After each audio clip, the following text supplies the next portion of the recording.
noite. Que a paz do nosso querido Mestre esteja em nossos corações e que a espiritualidade desta casa nos ajude no trabalho de hoje.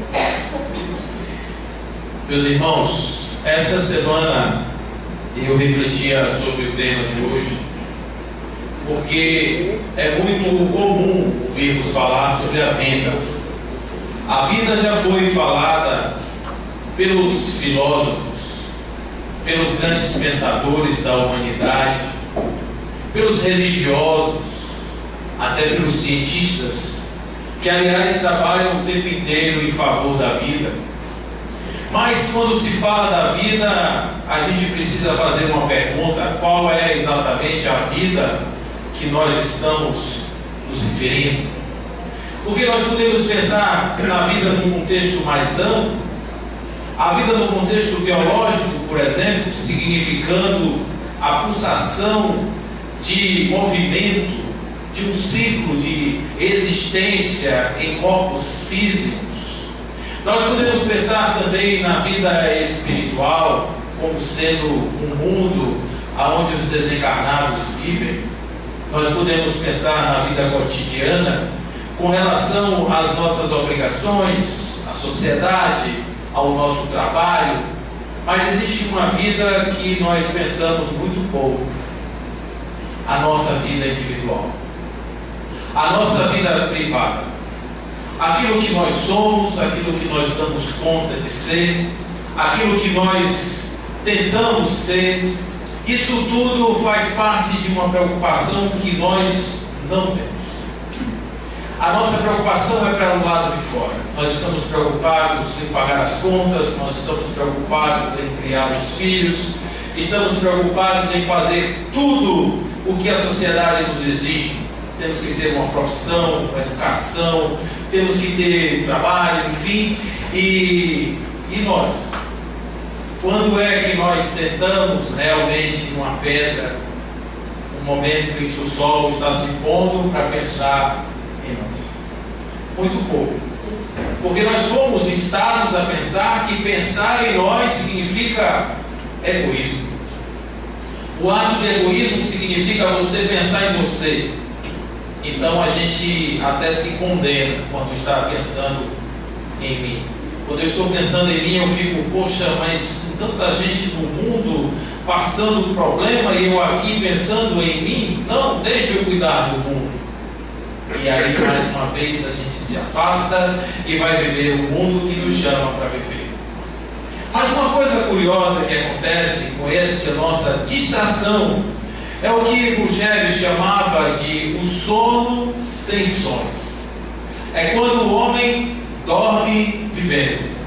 Ele passa o dia, ele acorda, ele começa as suas atividades, ele vai então para tomar um banho, toma um café rápido, já está pensando no trabalho, chega no trabalho, já está pensando o que é que vai comer meio-dia, e meio-dia ele já está preocupado com que horas ele vai para casa. Meu Deus, dá 6 e não dá 4, e a gente fica naquela agonia. E quando dá hora de ir embora para casa, a gente está preocupado que a novela não aconteceu, não rolou, não tem a luz, e chega a hora de dormir, a gente vai dormir, o dia passou e enfim. O que se fala a respeito disso é que a gente vive sem viver. A gente vive no modo ser. Então eu sou o pai de manhã, eu sou o trabalhador durante o dia, eu sou o marido de noite, eu sou o assustado de madrugada. E esse modo ser é o tempo todo, né? Está aqui agora gritando. Mas eu tenho um outro modo, que é o modo existir, que é o modo se permitir ser dono de si mesmo, do seu nariz. E é em cima dessa provocação que vem justamente a reflexão. Eu não sei porquê. De repente, quando eu penso nessa vida, na vida, nossa vida, eu começo a pensar por que é que nós estamos vivendo num mundo tão ruim. Quando eu digo ruim, eu estou falando de um mundo de pessoas que trazem a propensão ao mal de uma forma absolutamente natural. Então a gente assiste os jornais e vê o mal graçando em toda a sociedade. A gente vê as coisas acontecendo, o mundo sendo destruído em troca de tostões, em troca de interesses. E a gente fica pensando, meu Deus, aonde essa humanidade quer chegar? Nós estamos vivendo sob a égide de uma terceira proposta apocalíptica, que é a transição planetária. É uma proposta apocalíptica porque prevê o final dos tempos para determinado tipo de pessoas que não vão se adaptar a essa nova Terra, esse novo planeta, e que vão morar agora num planeta menor, num planeta com uma vida mais difícil, um planeta onde tudo será mais complicado. E aqueles que queiram ficar aqui agora para viver a existência na Terra vão ter que se acostumar a viver um mundo de paz. Mas como é que nós vamos ter um mundo de paz se cada um de nós, quando pensa no mundo, pensamos na nossa maneira particular? Pensamos em uma religião que seja melhor do que a do outro, pensamos em Deus que seja melhor do que o do outro, pensamos que a nossa condição social é melhor do que a do outro e, portanto, começamos a fazer distinções. A sociedade se divide. E olha, uma coisa interessante que eu queria trazer para vocês é que o estudo que é feito hoje acerca da ciência, com relação ao casamento da ciência com a religião, diz a religião e a ciência são ambas instituições dogmáticas. Porque o cientista, quando descobre, ele descobre o que ele queria descobrir, o que fazia parte do senso, da sua crença, da sua vontade, e aí o cientista faz de tudo para que aquilo seja comprovado, e ele então diga, eureka, eu consegui provar o que eu tinha razão. Da mesma forma o religioso, que diz, eu gostaria tanto que o meu Deus fosse verdadeiro, e a partir daí o mundo inteiro se transforma numa lógica que eu tenho que provar por todos os lados que o meu Deus é o Deus de verdade e o do outro não é. Aí eu pergunto para vocês, como é que uma sociedade tão dividida em interesses, em vontades, em paradigmas, é uma sociedade que vai se integrar no mundo de regeneração? Como assim? Será que essa humanidade está vivendo realmente na égide de sermos bonzinhos? Simplesmente bonzinhos individualmente? A chamada é para um processo de transformação coletiva, aonde a humanidade vai substituir os seus valores, vai trocar os seus valores por novos valores. Uma sociedade onde as crenças elas não vão mais se basear em deuses pessoais, aonde as crenças vão estar baseadas simplesmente numa ideia única de que todos somos filhos do universo e que, portanto, precisamos estar em sintonia, mesmo que o meu Deus vista a camisa do Bahia e o do outro vista a camisa do Vitória.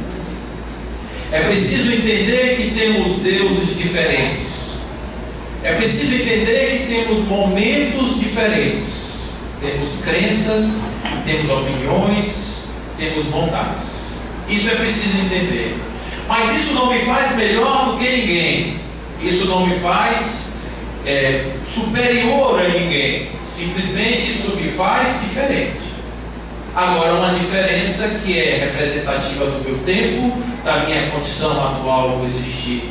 E é a partir daí que nós vamos começar a refletir sobre essa transformação que nos é ofertada por essa música. Eu queria pedir desculpa ao autor dessa música, porque eu mudei a música toda, eu esculhambei a música dele, porque assim fica melhor. Porque se a gente falar num refrão e depois tiver que repetir de novo o refrão, eu vou ter que repetir tudo o que eu falei. Então, se ele repete o refrão 3 vezes, eu só trago uma vez e peço desculpa a vocês por isso. Mas essa música, que é uma música muito inspirada, é uma poesia extremamente bem inspirada, e eu diria com alto conteúdo espiritual, vai nos dizer inicialmente que nós precisamos de uma vida, mas a vida que nós queremos ter é uma vida em que nós não sabemos porque estamos vivendo. Então, quando ele diz que pelas ruas da cidade pessoas andam, vai e vem, não veem o cair da tarde, dando seus passos como reféns de uma vida sem saída, sem vida, sempre na dicotomia do mal e do bem. Olha que coisa interessante o poeta está nos trazendo agora numa reflexão. Nós andamos na rua sem saber para onde nós vamos, do ponto de vista da existência. Nós podemos pensar nos nossos pequenos passos, que eu vou para a casa da minha avó, depois eu vou no supermercado, depois eu volto para casa. Mas o porquê que eu estou fazendo isso, porquê que eu existo, porquê que aquilo me motivou, porquê que eu tenho as vontades, penso o que eu penso, isso absolutamente passa da minha cabeça. Eu vou voando e agora com o celular na mão, agora então é que eu viajo mesmo. Porque a pessoa está falando comigo e eu entendo o que você está falando. E o dedo está aqui trabalhando. E a gente não presta atenção mais para ninguém. Não é verdade? A gente nem presta mais. A pessoa finge que está falando. Eu finjo que estou prestando atenção. Mas se ele me mandar um WhatsApp, eu vou saber mais do que ele está querendo dizer do que as palavras que ele está acabando de falar para mim. Quando alguém me chama, eu faço aquela audição seletiva, eu não presto atenção, principalmente quando se trata de questões de casa, né? Então aquela coisa do marido que ouve só o que quer. Mas se for um WhatsApp, se for um Facebook, a gente presta atenção. Então, isso é distração. O nome disso é distração, é viver para fora. E a sociedade, que é a sociedade moderna, é uma sociedade hedonista. Uma sociedade hedonista é uma sociedade onde tudo tem que lhe seduzir, senão você não quer. Tudo tem que lhe dar prazer, senão não serve. Então, uma sociedade hedonista é aquela que é legal ir para a praia, aquela praia naquele dia, porque naquele dia, naquela praia é onde está a galera e eu quero estar naquele dia, naquele jeito. Não é o banho de mar, não é o sol, não é a areia, é a circunstância. Então, eu estou assim, me visto assim, falo assim, tipo, porque eu não falar tipo assim, tipo. Então, dentro dessa minha nova condição de existir, né, eu termino sendo simplesmente um personagem da vida que querem que eu viva. Eu não sou mais nada, eu sou o que querem que eu seja. Então, se você quiser que eu seja bom, eu serei bom. Se você quiser que eu seja um executivo, e aí eu vou fazer aquele curso do vendedor pitbull. Eu fico imaginando um vendedor mordendo um cliente. Quando fala assim, o vendedor pitbull, ele vai morder o cliente comprar na mão dele. Se você não comprar na minha mão, meu irmão, eu dou uma mordida que você não vai se esquecer nunca de mim. Aí você vai para as empresas e o livro mestre é a arte da guerra. Vamos para a guerra, vamos acabar com os nossos inimigos. E a gente quer vender Bíblia assim, né? Quem vende mais? É uma sociedade hedonista que a única coisa que ela conseguiu nos dar de verdade foi: se você não aguentar, meu irmão, viver nessa vida, tome um remédio. E aí a gente vai tomar um tarja preta, de karatê. E para acabar com esse negócio tem que ser um remédio forte. E a gente tem que tomar um remédio forte para esquecer mais ainda que a gente não aguentou viver essa vida.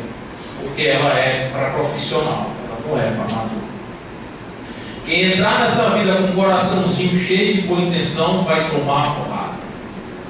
Então a gente precisa fugir dessa reflexão.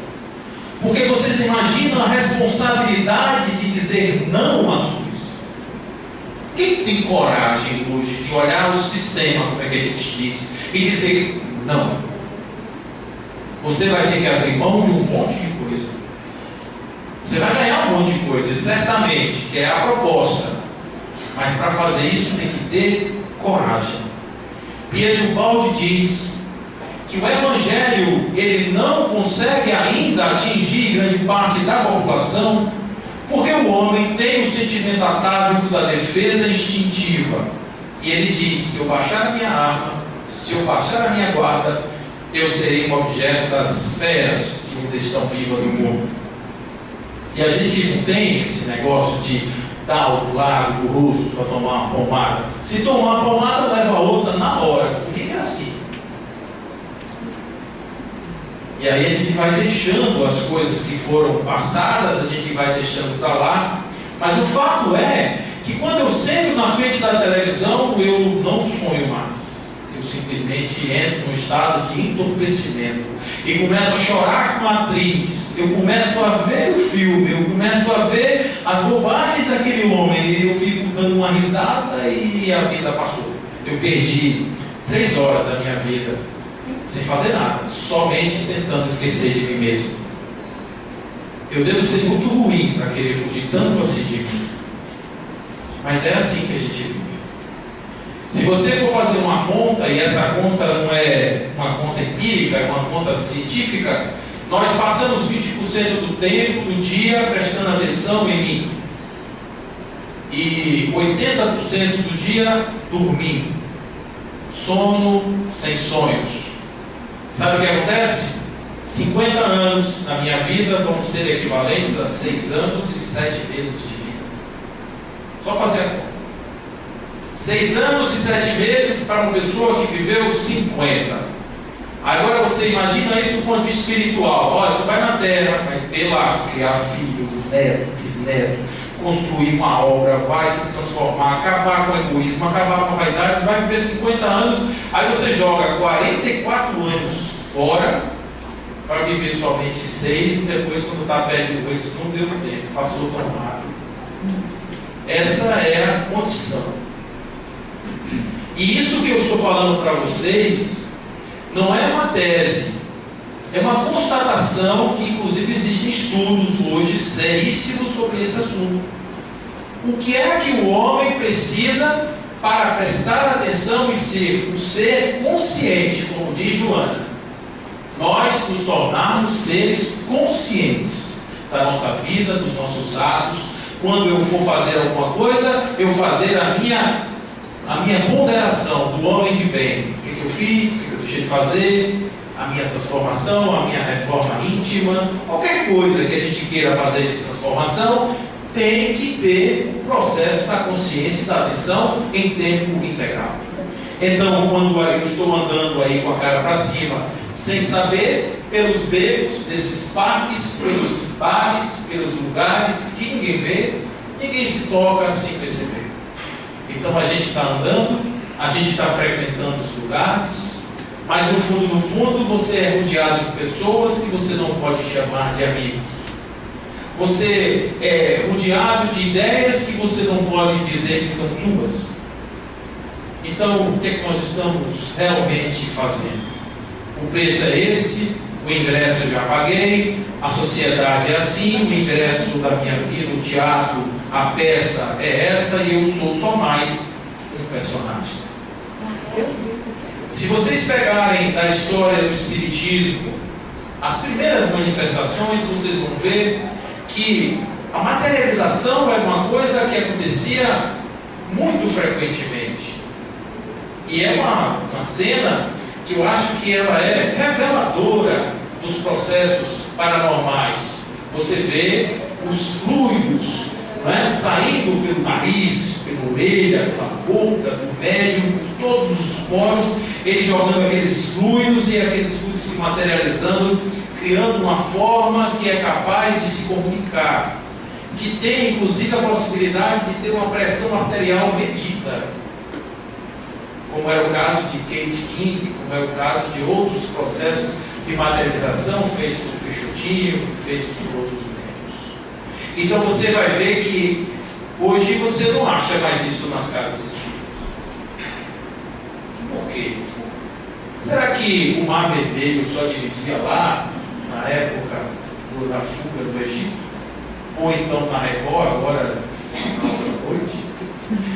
Não tem mais esses fenômenos. Por que não tem? Porque simplesmente a espiritualidade diz que se o homem tivesse que se motivar pelos fenômenos para fazer a sua transição, isso não valeria de nada. Porque ele simplesmente não teria se convencido pela sua própria descoberta, ele teria se transformado pelo medo. O medo do sobrenatural, o medo do mágico, o medo do místico. E isso faz com que simplesmente a gente se coloque numa posição de mais uma cena fantasmagórica na minha frente, como muitas que criaram para a gente. Só que agora eu tenho que me convencer de um processo de transformação sem fenômeno. Agora eu estou em busca de mim, eu estou em busca da transformação. E é esse o discurso. Quando nós pegamos hoje as mensagens espirituais, todas elas falam em transformação do homem, e não mais em crença simplesmente na existência de espíritos.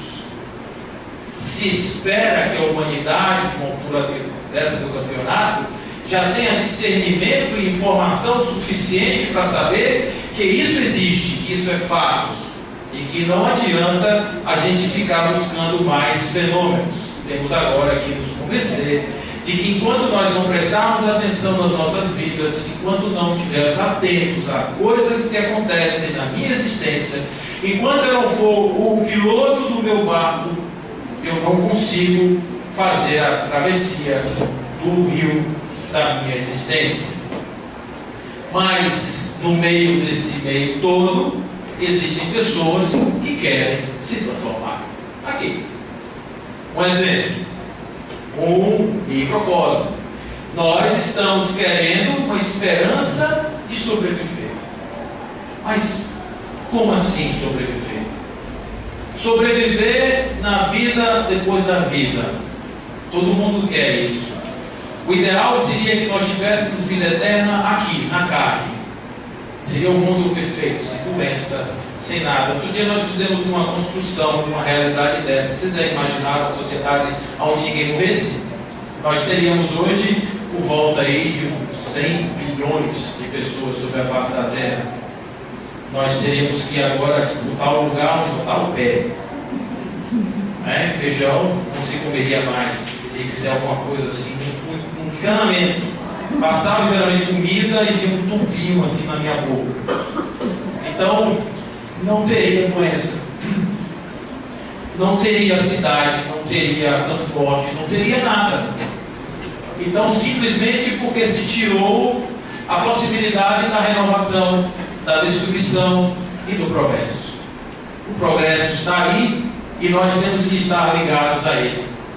Quando estamos diante do fenômeno da morte, fazemos aquela célebre pergunta: mas meu Deus, a vida é tão assim, é tão simples, nós não valemos nada, somos que nem um mosquito. A gente fica fazendo essas coisas, mas isso não volta. Em termos de reflexão, para dizer: meu Deus, como eu agora vou reavaliar o meu orgulho, a minha vaidade, os meus costumes. Isso não volta como reflexão, da mesma forma que quando nós estamos aqui fazendo reflexões acerca da espiritualidade e da vida além da vida, nós também não temos o costume de fazer essas reflexões. A gente faz palestra de lugar de lugar e tem casas específicas de cura. E o que a gente percebe? Que a pessoa chega com um processo de cura espiritual como se fosse um hospital.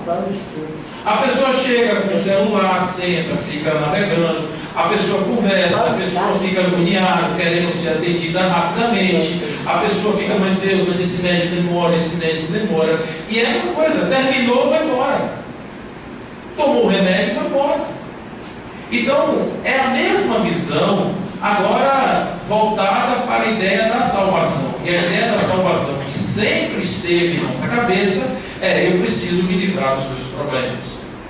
Que problemas? Esses que eu mesmo crio numa sociedade que eu escolhi para viver. Então, quando você pega o livro dos Espíritos, que fala sobre o determinismo da vida, ele está determinado só no momento da morte. Porque tudo mais de origem moral é o homem que cria, e ele é responsável por tudo que faz. Então, se a gente começar a juntar essas pedras do quebra-cabeça e dizer: não vem salvação fácil, a salvação sou eu que faz. Sou eu quem faz. Não vem uma coisa do céu mágica. Eu preciso construir essa mágica a partir da minha crença no meu coração, do meu potencial de transformação. A partir daí eu começo a entender que se eu não fizer já agora o meu processo de mudança, eu estou perdendo tempo. E nós estamos falando do tempo agora da nossa vida, gente. Tem coisa mais importante do que nossa vida? Não tem. Tem coisa mais importante hoje do que estar encarnado sobre a face da terra, no momento derradeiro de uma transformação onde essa oportunidade vale ouro? Não. É como se nós estivéssemos hoje estudando em Harvard. Estivéssemos fazendo um curso de vida, de sobrevivência do espírito em Harvard. Para nos tornarmos doutores em vida. Mas, da mesma forma que um aluno que vai para uma universidade dessa e não estuda, muitos de nós não estamos nos aplicando como deveríamos nas práticas, nos exercícios, nas lições que são colocadas todos os dias. É uma questão da gente pensar. E é assim que vai sendo provocado. Porque em cada rosto que você vai ver, existe um desejo de ser e de ter. Apesar de você estar fazendo uma transformação, há um desejo da transformação, em cada rosto você percebe verdadeiramente um interesse em melhorar. Ninguém está nesse mundo que a gente pinta de maneira, eu gosto disso tudo. Se você for perguntar do escondidinho da alma, do travesseiro de todo mundo, a gente vai dizer assim, não, eu preferiria viver mais em paz. Como meu pai dizia, eu gosto de deitar no travesseiro, a cabeça no travesseiro e dormir, acordar no outro dia parecendo um neném. Quem não gostaria de ter uma vida sem problema? Uma vida onde não houvesse essas atribulações todas que a gente está acostumado a ver? Todos. E simplesmente, apesar desse desejo, quando a gente termina de ter o desejo passa e a gente volta a viver exatamente como a gente vive. E as transformações ficam transformações de segunda-feira. Eu tenho certeza que agora, estamos chegando no final do ano, tem muitos planos de transformação, de reforma íntima, a partir do dia 1º de janeiro de 2016, não é verdade? Então eu vou fazer regime a partir depois do Natal. Não, no Natal não, porque tem peru, tal, tem farofa, eu vou comer, vou bordar. Então eu deixo para fazer depois, como muito, né? E depois eu faço a dieta. Eu faço a transformação lá depois. Sabe qual é o problema disso? Isso é legal. A gente tem um plano, estabelecer uma meta, né? Estabelecer um cenário, tudo muito bom. Só tem um problema. Qual é? Eu não sei se eu vou ter essa oportunidade. Se eu tiver, uma graça. Se eu tiver, eu faço o quê? Eu digo assim, olha, é o seguinte, o senhor me trouxe antes, porque se o senhor não tivesse me trazido, o senhor ia ver o que eu ia fazer com minha vida. Tenha certeza, o senhor me trouxe feliz. Né? É o que a gente vai dizer lá. É a única coisa que você pode dizer. Eu queria. Aí tem aquela história lá, meu irmão, mas o concorrente lá embaixo está cheio, uma fila enorme de boas intenções.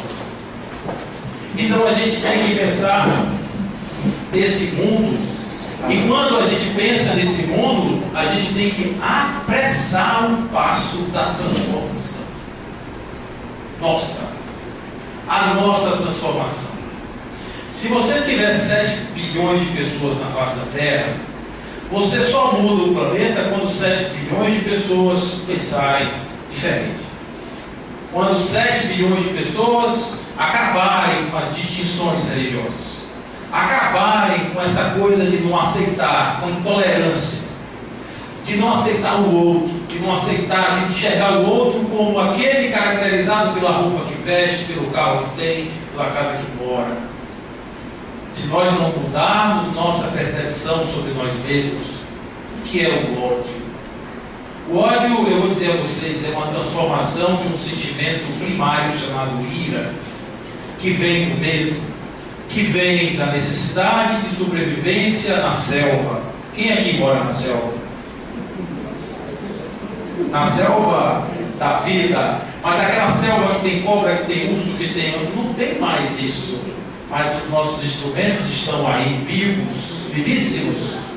E a gente tem tanto orgulho disso que a gente não sabe que no fundo, nós estamos sendo muito mais os animais do que os humanos. Os seres espirituais de princípio inteligente dotados de nossa vida. Então, a partir daí, nós temos esse desejo de ser, de ter, queremos a melhoria, queremos fazer a transformação. Por que é que nós não fazemos? Por que é que nós não conseguimos? E temos que pensar que muitas vezes nós não conseguimos porque as culpas não deixam a gente fazer essa transformação. Eu não sou digno disso. Eu vou deixar para outra encarnação, porque essa eu já sei que eu não vou resolver agora. Então, como eu sei que eu não vou resolver agora, eu me convenço de que eu não sou perfectível, pelo menos nesse aspecto. Eu me convenço de que eu não tenho jeito, pelo menos agora. E isso, obviamente, que é uma coisa que eu preciso repensar, porque nós morremos todos os dias em que dormimos. Todos os dias em que nós dormimos, a vida que nós vivemos acabou. Aí você diz assim, mas eu acordo todo dia vivo. É uma ressurreição, meu irmão. Porque esse dia novo que nasce, ele nasce cheio de possibilidades. O passado não dá para mudar mais.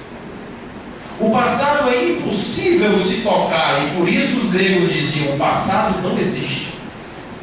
Porque não existe nada no passado. Não existe nada no passado.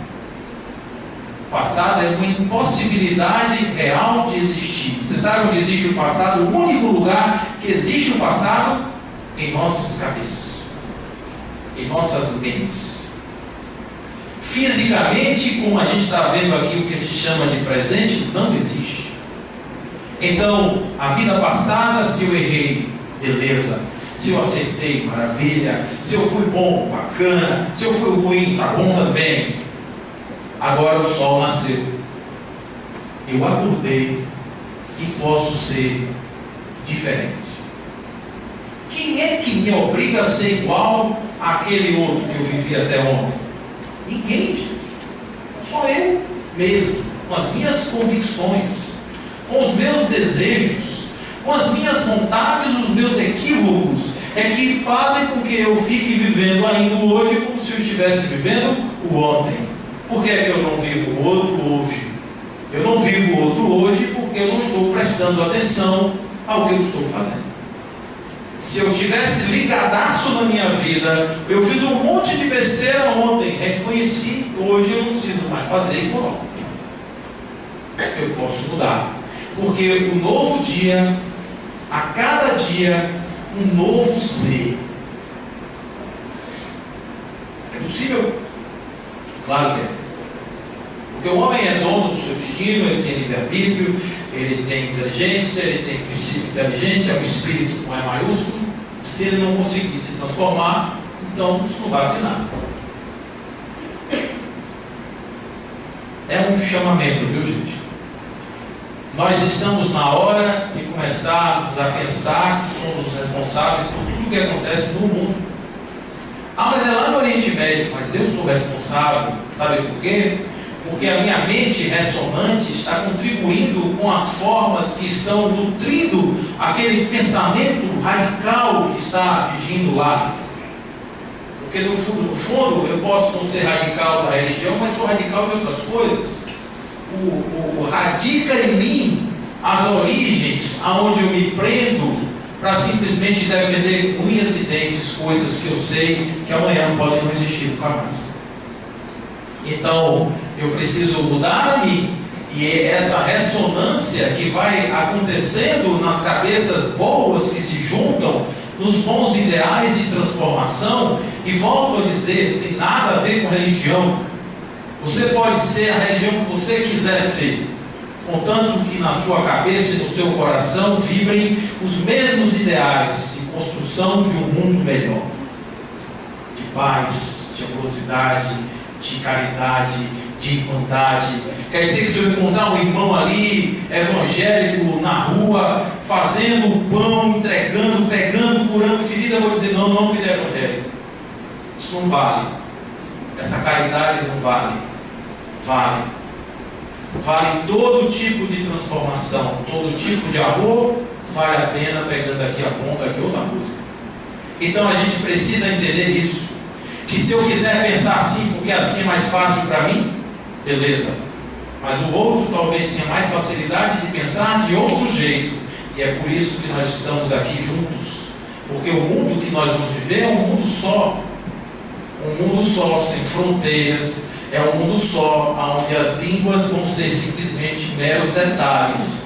Porque os tradutores vão fazer com que nós nos comuniquemos com todas as pessoas do mundo, independentemente de que distância estamos dessas pessoas. A tecnologia já está garantindo isso para a gente agora. Então a gente tem que se preparar para esse mundo, um mundo onde é o mundo das renovações, o mundo das transformações. Mas a gente ainda espera em muitos de nós que uma mão salvadora venha e nos colha como se fôssemos flores maduras. Que algum salvador chegue na terra e diga: meu Deus, agora eu vou resolver os problemas da humanidade. E a gente fica assim: olha eu aqui, eu sou o bom. Olhem para mim, eu sou o bom. Não virá. Quem quiser que pense que vai vir outro salvador, que vai dar sangue, enfim, como a gente queira pensar, não vem mais. Porque os fenômenos, parece que a espiritualidade já disse: não vem mais.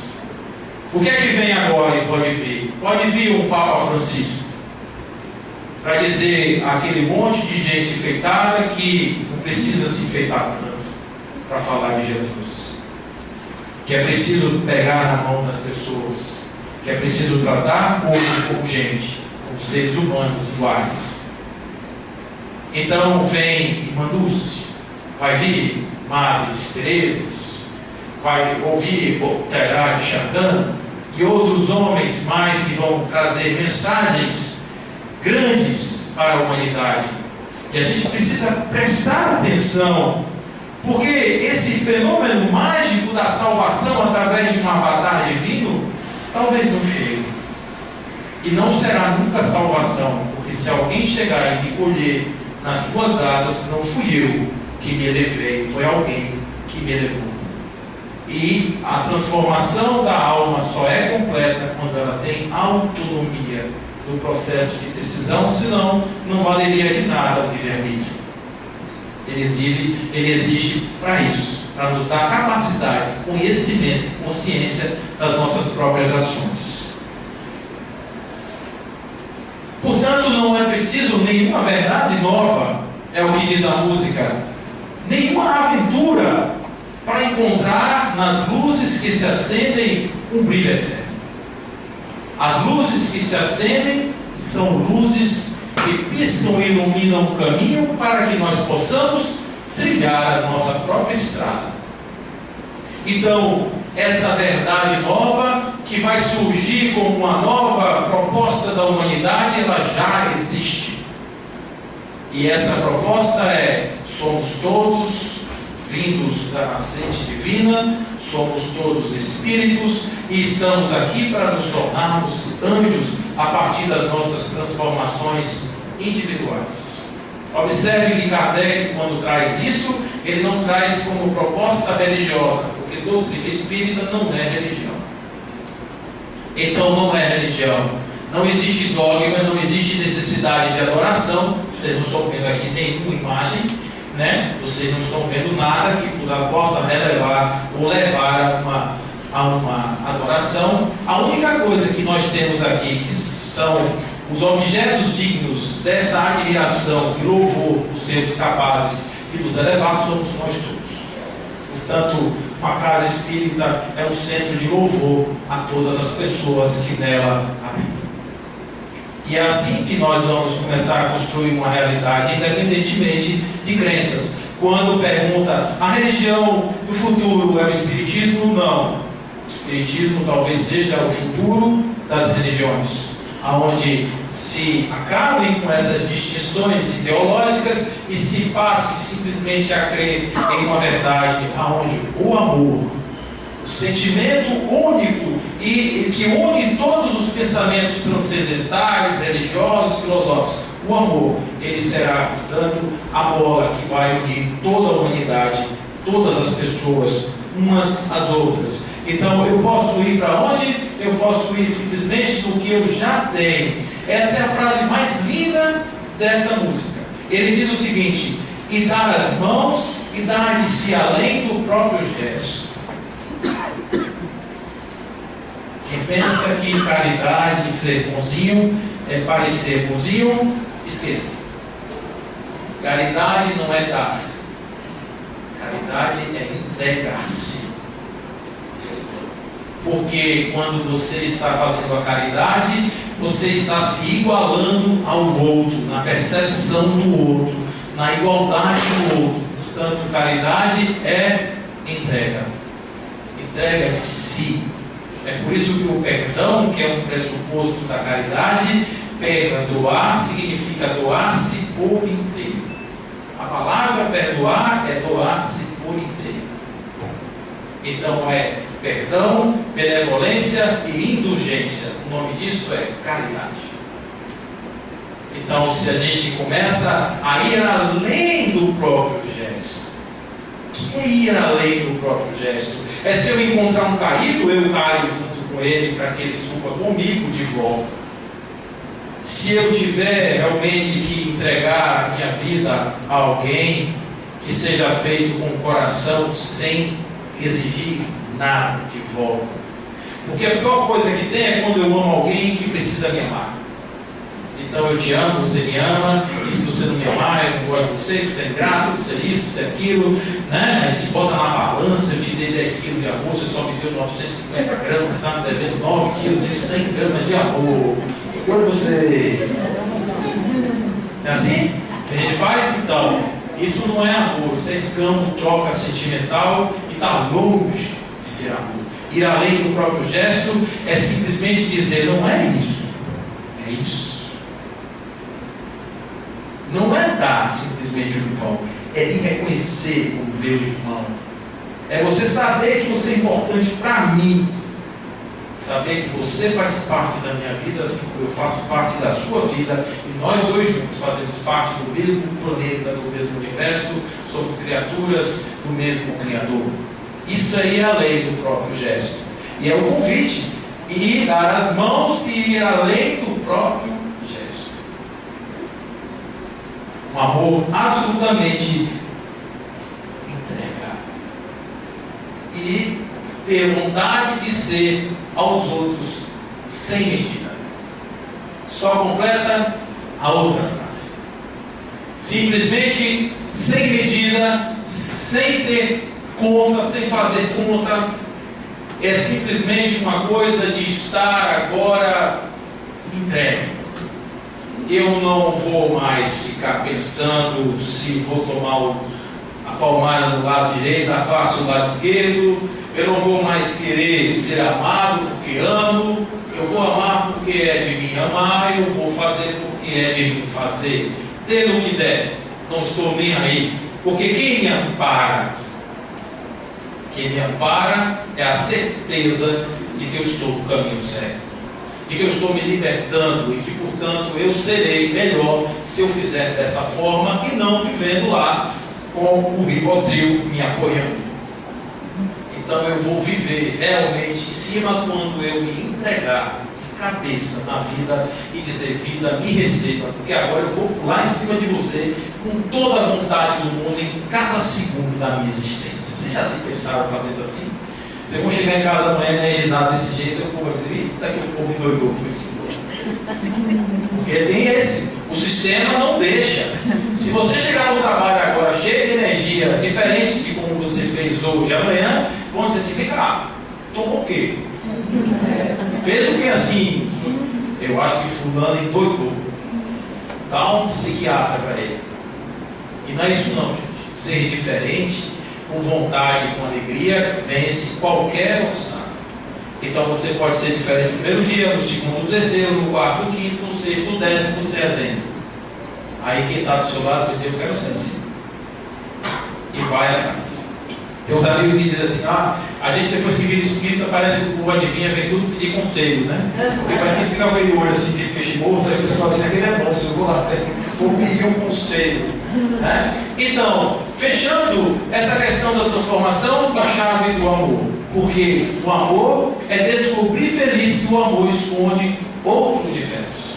É a partir desse vivência do amor que eu saio dessa vida de mentira, que é o meu universo material, tangível, newtoniano, das forças físicas, etc. E vou descobrir um novo universo simplesmente pelo ato de amar.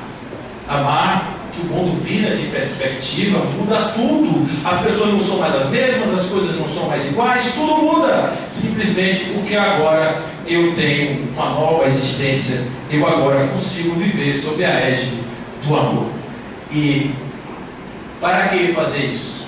Para viver, gente, com qualidade. Para viver não em quantidade, mas em qualidade. Para poder fazer valer a pena e quando chegar de noite fazer que de um oriental, né? Você chega de noite, agradece pelo dia, você não sabe se no outro dia você vai estar, agradece e pede, se você tiver uma chance, que você possa usufruir mais da oportunidade de estar vivo e paremos, portanto, de jogar as nossas vidas fora. Então, se estivermos atentos e conscientes aos nossos processos de transformação, vamos ter possibilidade sim de viver uma vida melhor. E como se trata de uma música, nós vamos cantar.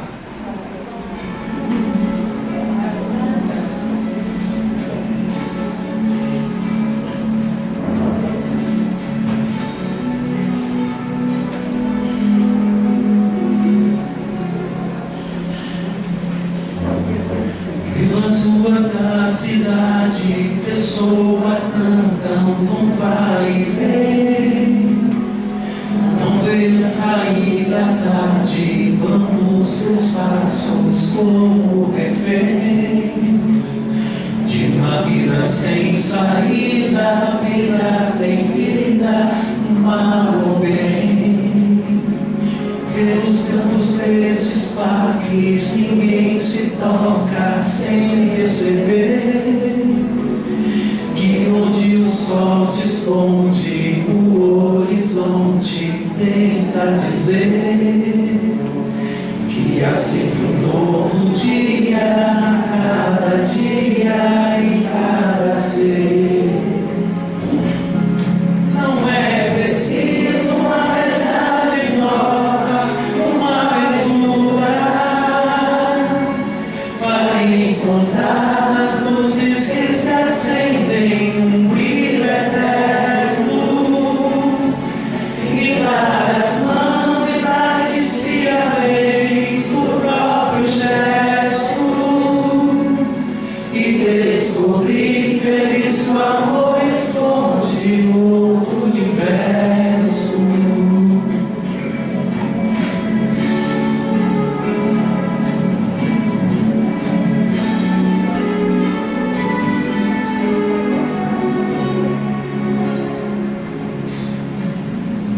Pelos becos, pelos bares, pelos lugares que ninguém vê, há sempre alguém querendo uma esperança sobreviver.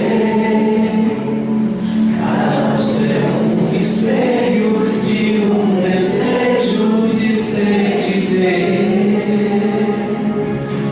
Não é preciso uma verdade nova, uma aventura para encontrar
nós.